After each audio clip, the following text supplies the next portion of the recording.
commande? Non, miandry anao a. Efa hainao ny zavatra tiako e. Sabe?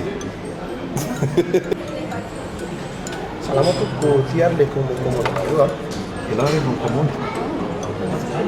Le plus grand steak du chef aux salades vertes et pommes frites.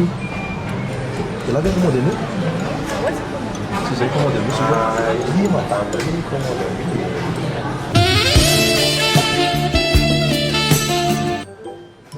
Ety vatoko kalo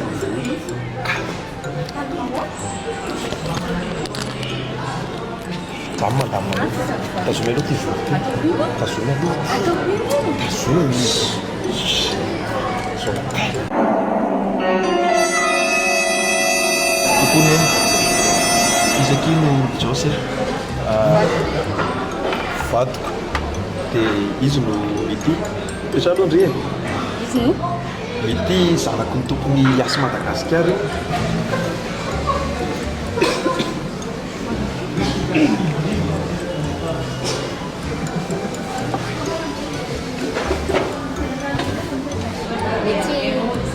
Mity rehefa lenteneniko teo zanako ny tompony Asy Madagasikara.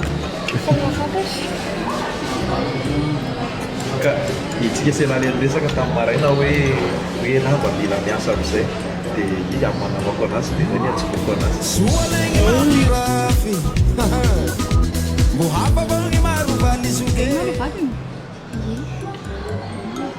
Io zany spécialité anao?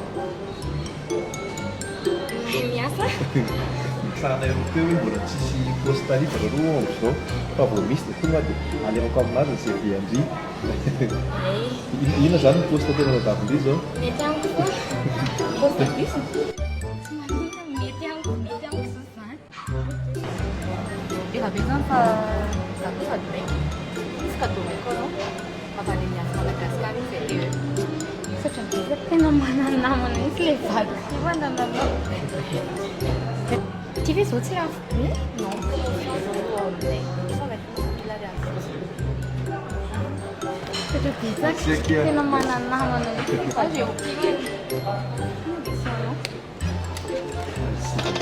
Aledy Ndry? C'est que bien. Mahafinaritra koa sy namalay malala-panana be tokony ohatr'izany daholo ny namana.